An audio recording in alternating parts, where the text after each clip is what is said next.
All right, G. What's going on, bro?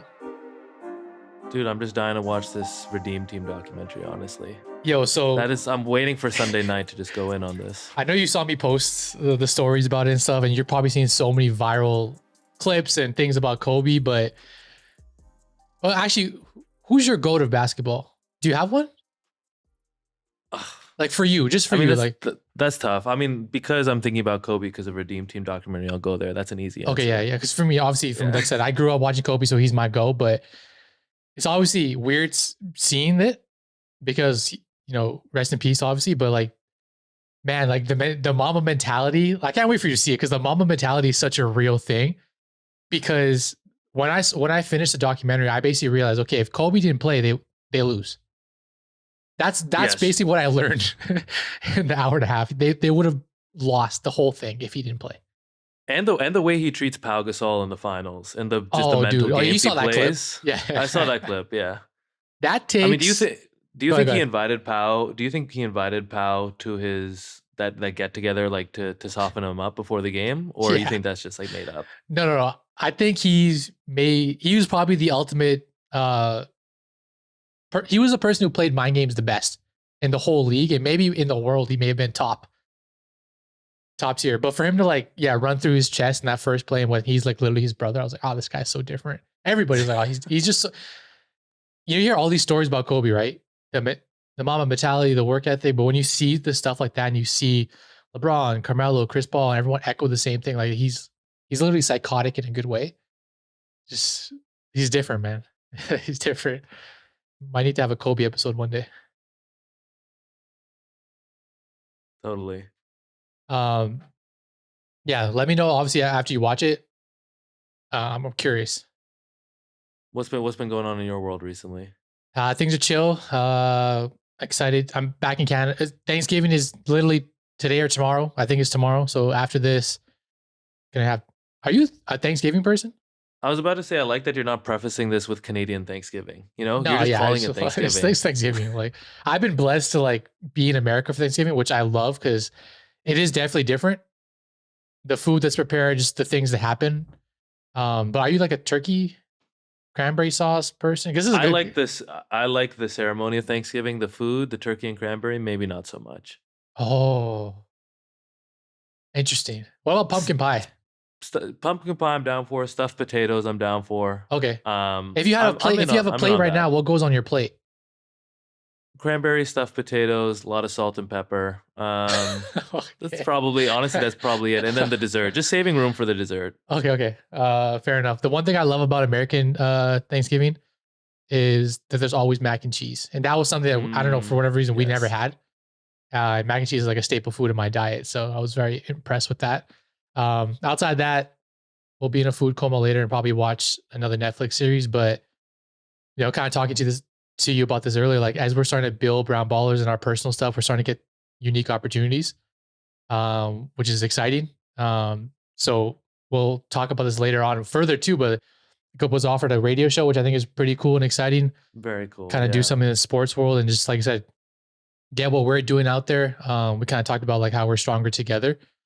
So yeah, man, I'm excited. Like this will probably come out maybe the end of October and just be a weekly radio show that's live and something I've always wanted to do. And I'm excited because I get to play music live on this show.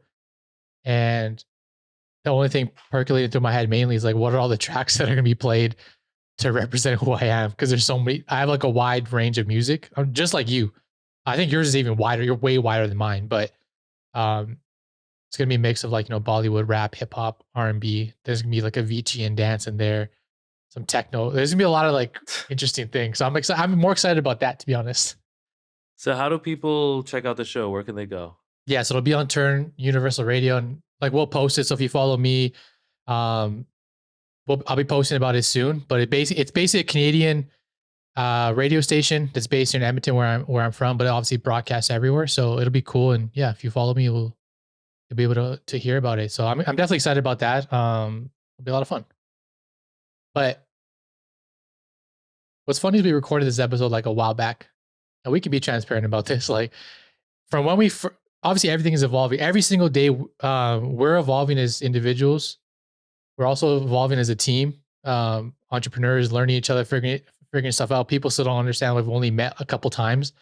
You know, we didn't grow up together. We don't like. We're still like learning so much, and then the brand is evolving. So you know, we're gonna talk about like how we filmed this. What I think maybe 2 months ago. Yeah. Talked mainly. We thought actually. What's funny? I think we mainly talked about India Rising at Yeah. that time.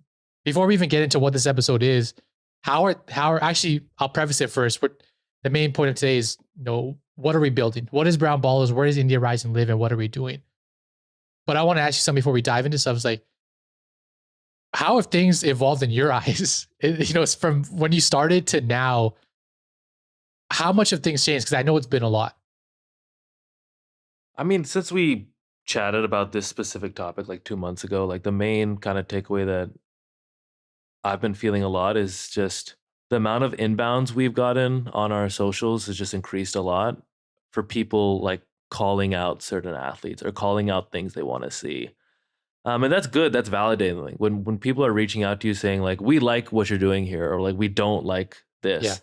It means they're opinionated about like our platform. So I think that's what kind of helped both you and I figure out like, hey, like let's figure out like what we're building is like catering to like our audience and like it's what they want to see.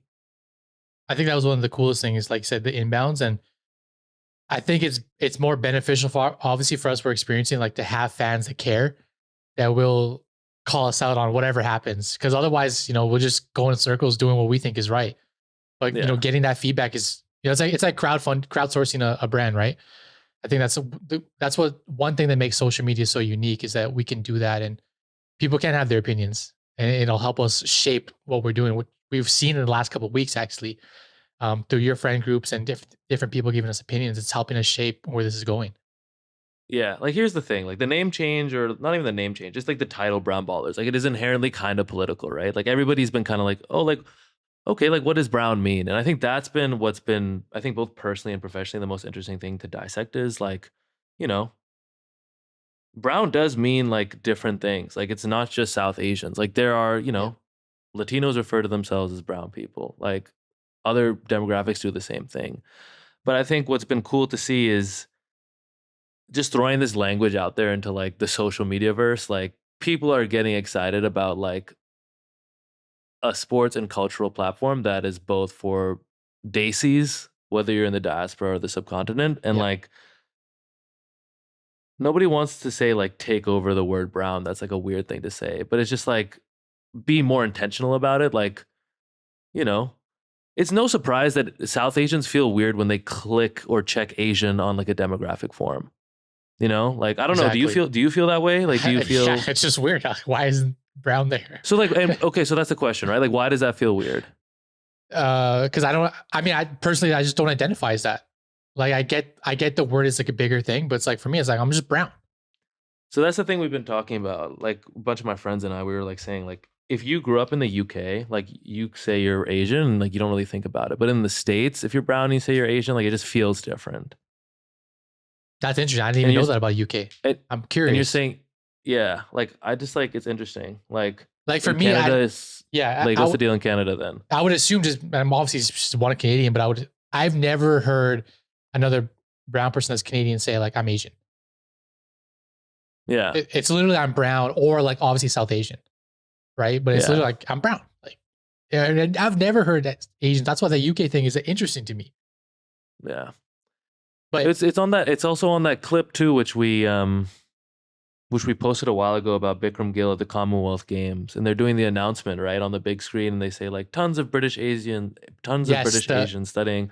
Like they use it like that. yeah, So it's funny. Like Asians are like 2 billion out of the 7 billion people on Earth. Like it is a tough term when you think about it because it's such a big. it groups so many You, people. you grouping so many people at the end of the Yeah, day.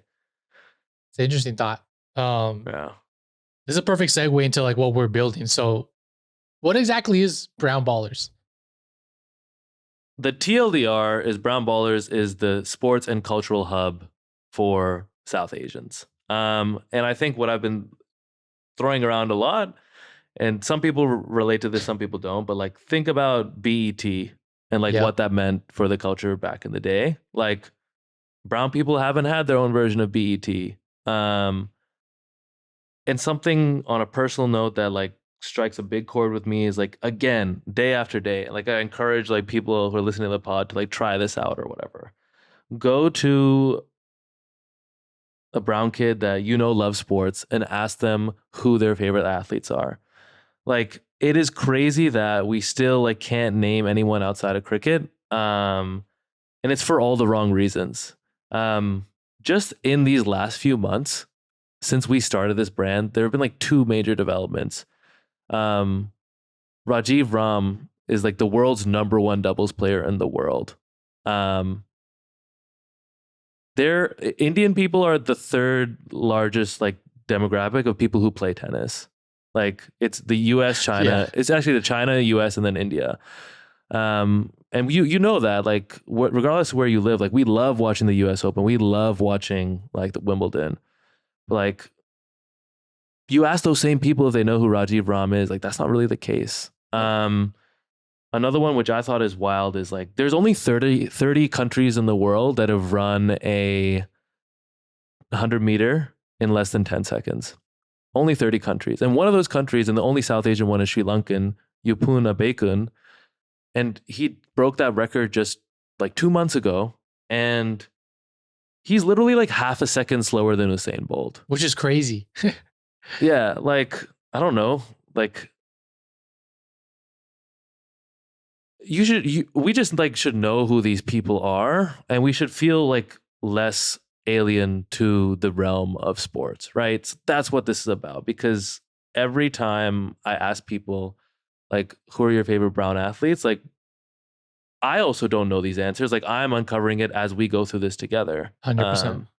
You know, what would you say is like the TLDR of brown ballers?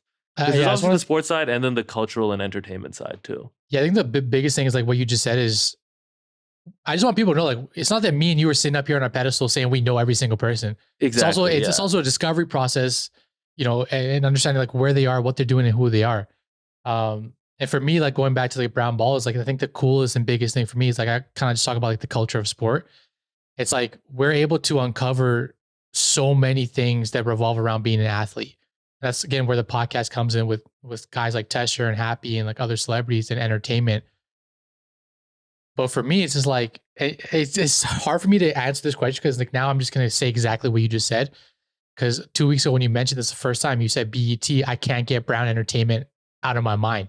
Yeah. Because I grew up watching BET. I literally grew up as a kid watching BET. Because to me, like that's just what we did. We listened to that kind of music. Those are the people we looked up to, and there was never anything else in between. So to me, when I see Brown Entertainment, I was like, man, like this, we're literally doing this in a unique way, we're telling the stories in a better way. So it's like I said, original programming, original content with the voiceovers, with the content. So we're taking our time and effort to tell the stories, which I think is like a big differentiator from anyone else that may have tried to do this in the past. Yeah, I completely agree. And I think the other thing is like every D&I initiative like loves lists, and there's nothing wrong with lists. Like we could put out an article being like, here are like the 10 athletes that are brown that you need to know. But like, I feel like, especially like for South Asians, like we just like stop at the list a little bit. Like we'll be like, okay, 30% of the Forbes 500 is like South Asian roots. South Asian. Yeah. But like, and this is like a interesting take, but like, if you ever watch like Vanity Fair, or not even Vanity Fair, scratch that actually. Have you watched, we've all watched The Shop, like LeBron's The Shop. Yeah, absolutely. Take that list, put everyone in a room together, and like whether you record it or not, just like dive into like some really unique things. Like, I don't know, like if you're a South Asian working in big tech, like how do you make it to the top? Because despite being on the leadership team, there's a lot of brown people who work in big tech who are like, how do I climb this ladder? Right. It doesn't even need to be cultural. It's just about seeing people who look like you saying things you care about. Like that's it. So yeah, man, those are the kinds of things I think about at least. Personally, like what's your story? So I'll give my story first for context. Is why this also resonates so much is just because again, growing up, we had great role models, Kobe, whatever, whoever your role model may have been, like they're all great people. But again, like if you had asked me like name a brown athlete anytime before this, it would have been like I would have named a couple, the main ones like Sachin and stuff, but outside of that, I couldn't. So for me, like when also this came about, it was like a very personal, like passionate thing of like, yo, like I lived this, I experienced this for years and years, like never being able to see someone that looked like me on a stage. And I think a lot of it is just because it wasn't being put out in a way that was authentic or a way that we could be seen as that younger generation. So like this is that's just kind of like my small story of like it's also just a very passionate thing of like really trying to do this. So like when that next generation comes up, it's established. This dope platform is built and they have a place to go and relate to and feel a part of. Yeah, I think my to respond to that, my personal story is like, and hopefully this is shared by other kids. Like when you grew up, did you ever have that experience where you're like sitting in the family room or you're watching TV or like you're listening to some music and then like an uncle or auntie in the room will be like, "Oh, like they're Indian. Oh, they're South Asian." Like they'll like raise their hand like someone's on TV and they'll be like, "Oh, did you see that?" Yeah. Um It's like a mind blowing thing. and what it really is it's just like a big internal cry for like some kind of representation. Like we just don't call it that. Like Yeah. the amount of times where like I don't even know how to describe this, but just It's like it's underrepresentation, right? Like it's like we yeah, want it yeah, to be yeah. seen. Is that kind of like the point? Yeah, yeah, exactly. And then you Like see we're some just random on the TV. It's yeah, like, oh, sure, we made it. Like, but no one knows who that yeah, is. Just like happened to yeah, be there. yeah, Um, I think that's also something that's so interesting now is because again, like going back to growing up, I felt that when you see something or someone that's brown on TV, it's like, oh shoot. Now we look at Netflix and we see the influx of brown shows, brown movies, unique things that are coming out. I know it's gonna sound silly, but even the commercials I'm seeing now, like I'm seeing literally more South Asians like in big brand commercials, which in the yeah, past that was never a thing. yeah.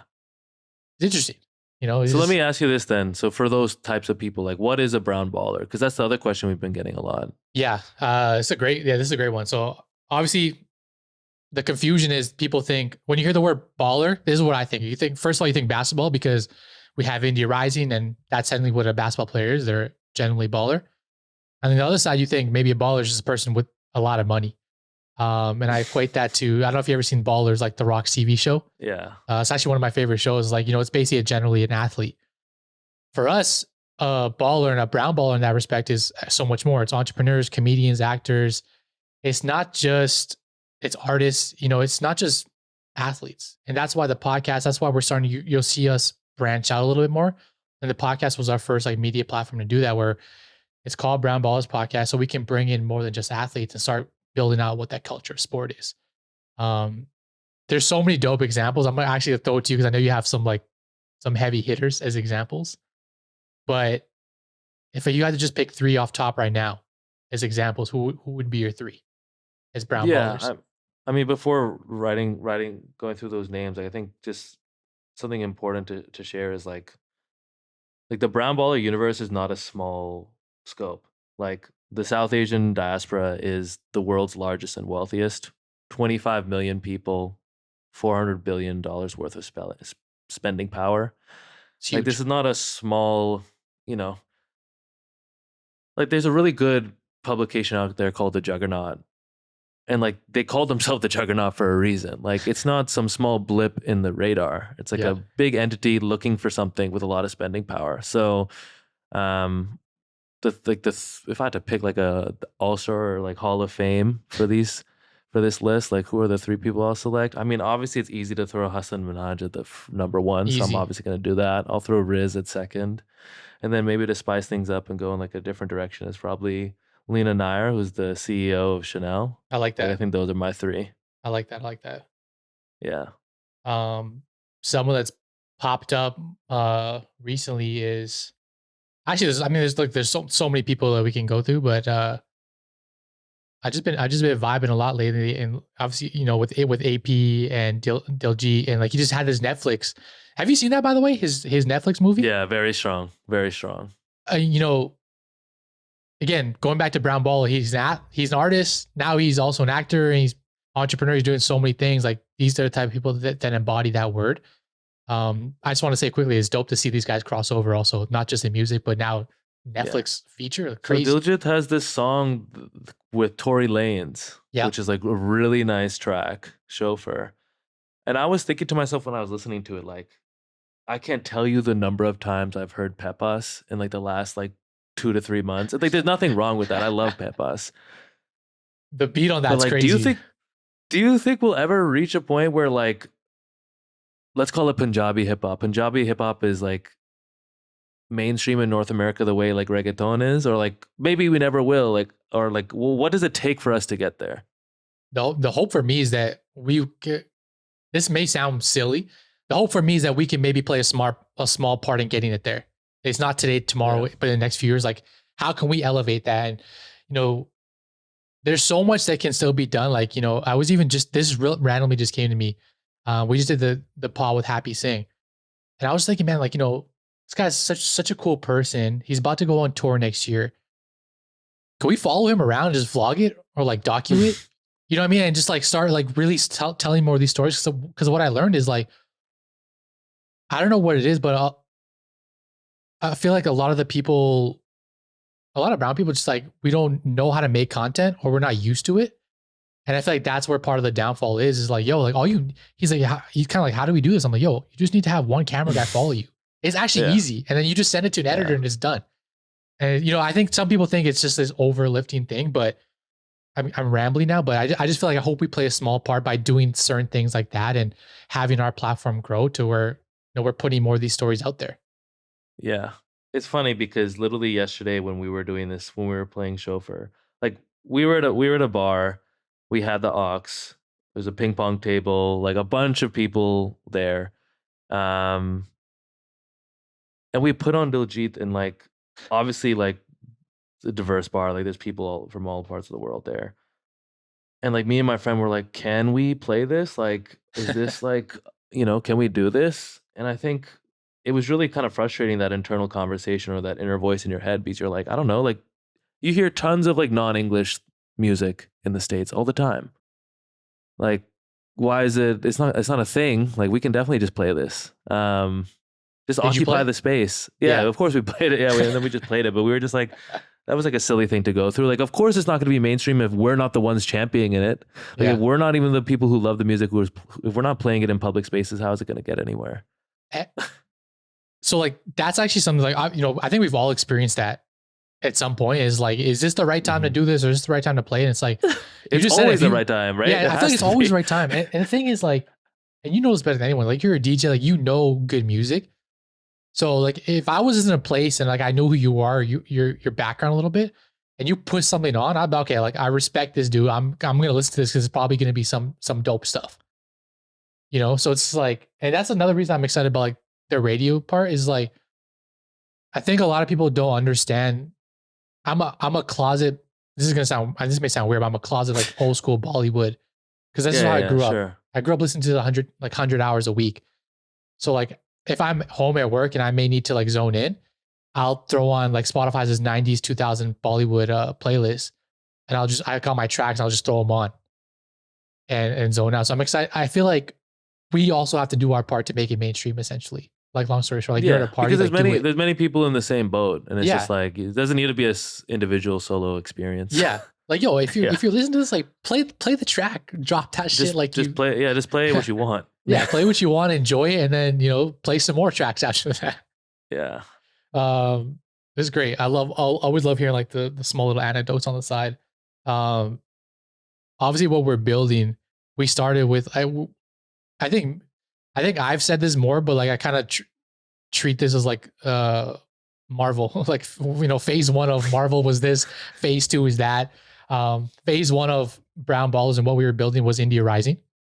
Now you're seeing us transition to phase two with the rebrand and a bunch of other things we'll kind of touch on here a little bit, and more things coming out next year. But why don't we break down like the pillars of what we're doing and start with India Rising, like your yeah, brainchild essentially.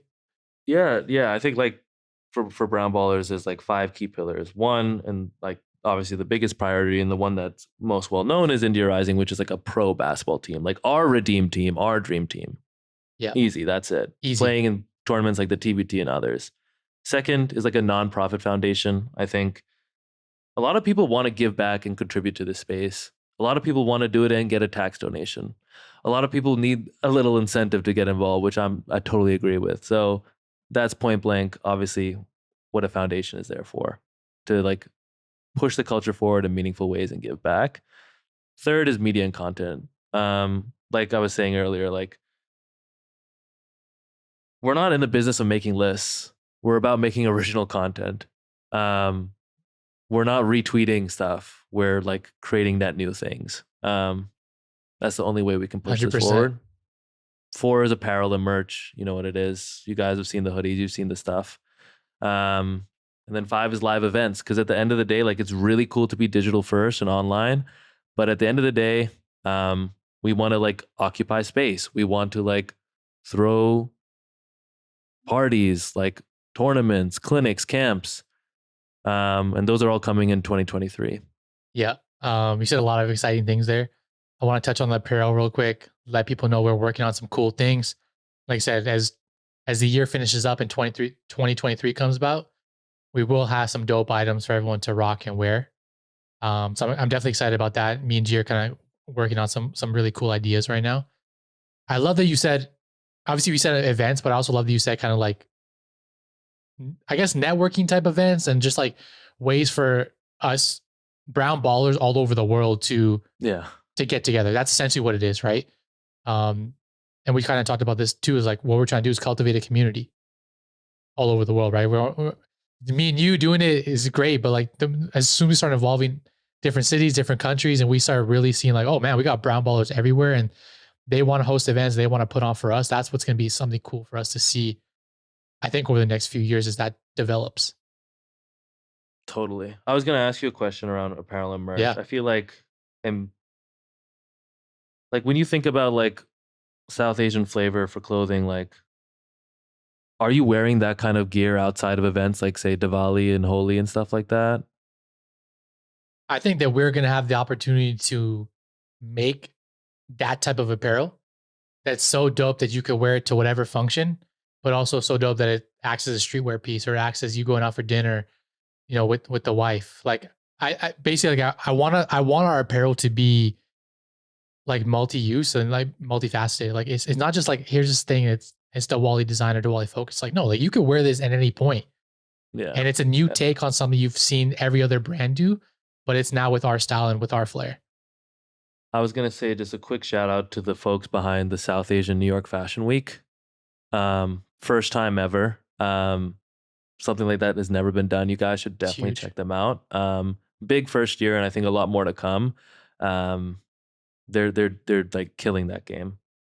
One of many like unique things that are starting to pop up. It's cool seeing like more of Yeah, those type of events and initiatives come up because it's like it's all helping the culture, right? It's not just going to be us that build it. It's going to be a bunch of dope there's a lot. people. Yeah, there's a lot Yeah, of folks out there doing like really impressive stuff that we want to get on the pod and like talk to about how they got started and how we can all help like each other. yeah, absolutely. Um, so look, five main pillars. We're really starting to get our feet wet now and building this thing out together. Got some people joining the team. We're seeing progress, which is great. And over the next little bit, there's some cool things coming. So I know we want to be coy on some of the things that we tease because we don't want to tease things too early. But what's some of the stuff we have on the timeline that you really want to share right now? So I think what I'm probably most excited about by far is the documentary on Brown basketball. Like Yep. multi months, multi s- several interviews, like frankly traveling the world, India, Canada, the United States, all to get footage on like what our history in Brown basketball is. It obviously starts with the TBT and what we did this summer, Yep. but there's a lot more to it. And just having the sizzle reel is done and it's It's incredible. fire. It is fire. I can't wait to share that with everyone.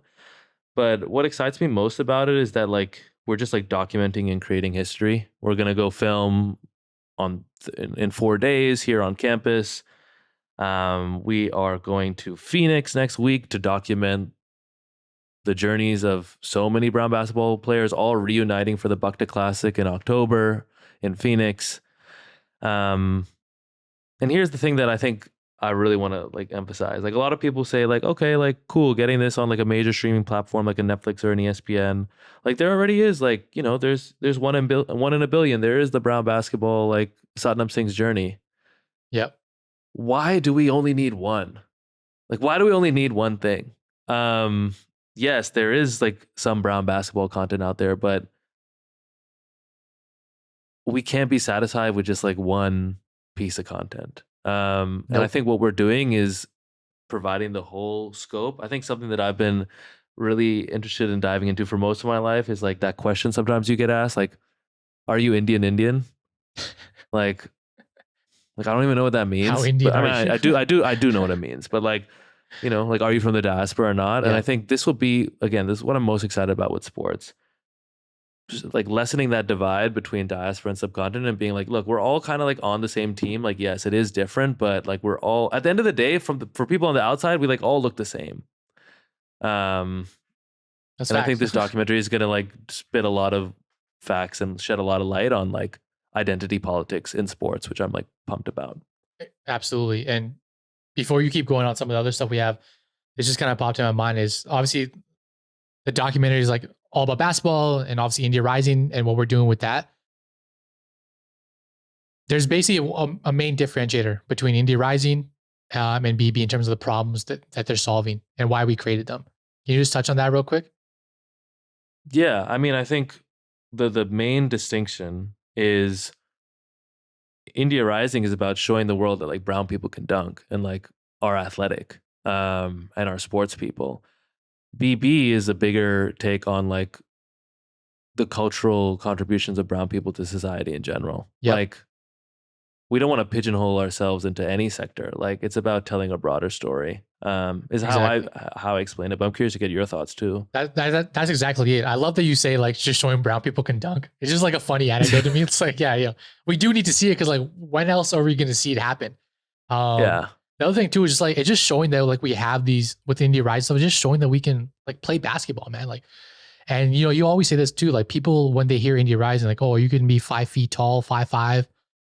Yeah, well, like we have like one of the tallest teams across the board in TBT. Like our guys are athletes and built to play Yeah. basketball. We should flame a certain person. We won't Yeah. spell names here, but like there was another brown baller who heard about India Rising and said, "Oh, what's the deal? Are they the shortest team in the league?" Yeah. And we were like one of the tallest teams in a 64 team tournament. Like again, like we do this to ourselves, man. Yeah. We Like we literally do it to ourselves. we it's like what's that word that people say, like self-deprecating humor. Yeah. Like there's a time and place for that, but if the whole commentary on brownness is self-deprecating humor, accents were short, like whatever, like you're not going to change the PR We of can't brown push people. culture forward. We can't push Yeah, anything yeah. forward if that's the case. I'll be the first one to raise my hand, like many other people. Like self-deprecating humor on brownness was like one of the ways to fit in. Like it was the in. Like as a young kid, sometimes Right. like it I was feel like the that. thing you did to get like foreign laughs. It was the thing Yeah. you did to just like talk about your identity, but get people to listen. If you get what I'm saying, I don't Yeah. know. No, I feel that to be honest. I also experienced that as well. So I'm actually happy you brought that up because I'm sure there's a lot of Yeah. people that did the same thing. Like people have an interesting, like I love Russell Peters, but a lot of people have like an interesting take where they're like, like a lot of it is self-deprecation. Comedy is comedy though, so I'm down for it. But like I get where people are coming from. Russell Peters is someone I feel like we can have a whole episode on because this let's just have a quick hot take here. We won't get too far off because we're on this episode here, but Yeah. Russell Peters is like positive. Is that positive or negative? All those shows he did in terms of like the brown culture. So I'm saying huge positive. Yeah, Huge because he positive. opened it up to a whole new market. Yeah. Okay, that's the main reason, right? Or is there other And reasons? I just remember like going to school in Singapore and like the first time I saw people laughing with, not laughing at, like nobody's laughing at Russell Peters, they're laughing with him, like With him. at his commentary. Like Yeah, I thought like it was one of the first and earliest memories I had in like whatever, 6th or 7th grade of like a brown guy like making everyone else laugh, like for Yeah. the right reasons. Yeah. And I was like down for that, obviously. Yeah. No, I'm on the same page. I just think he helped push things forward, and like that was like the first time when he was in his prime. I say like he's an athlete, but when he was in his prime, he had those couple specials. He was like the man, similar to like Just Rain, and when he was doing his comedy stuff, like Just Rain. Wow, we need Vine back. Where did he go? I don't know where he went. If you're out there again, we'd love to. We're always doing call outs for you. We'd love to get you on here. But that was the first time like I could sit with my parents or like the fam, and a brown guy could come up on screen by himself, own the stage, and not rip apart, but like go at my mom and dad essentially. Yeah, and everyone's laughing. You know, including us. I was like, oh, this is great. Yeah. So, anyways, just to get back to this, you asked me something. I answered the IR part with BB. It's the same thing. It's like it just opens us up to so much more. There's no pigeonhole. We're not centered on one thing or one sport. It's the whole culture that we're going to be building and providing for, which just makes me so excited with the opportunity that we have.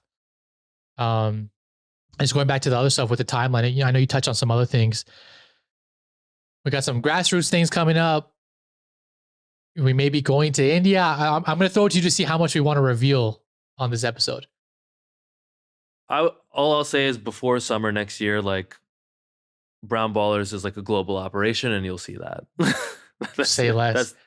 That's it. That's perfect. So I mean, look, we won't even take that any further. What's really next then? And in your mind right now, what's next for us? For me, what's next is like, okay, we started this episode talking about Kobe. Love this quote. The press conference where he's like, "Job finished?"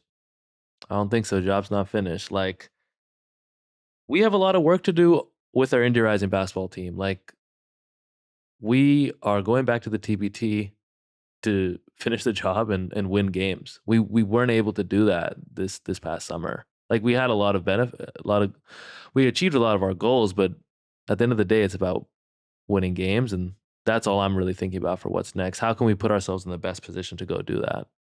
That's all we're focused on. And I think you just said it perfectly, so we can end it there. It's like there's so much more to do. And we're not even, I don't even think we're at the tip of the iceberg. We're still before whatever that is. And hopefully by the end of next year, we'll be at that tip and we're really starting to unravel what we're doing. And people are really going to see that this is a massive global brand. So that's it, man. Let's have some fun. It's Sunday. We're about to go have some turkey. I'm going to put extra cranberry sauce on my plate in honor of you. But take us out of here, G. Hey, man. Shout out to everyone celebrating Canadian Thanksgiving. Until next time, be easy. Take care, everybody.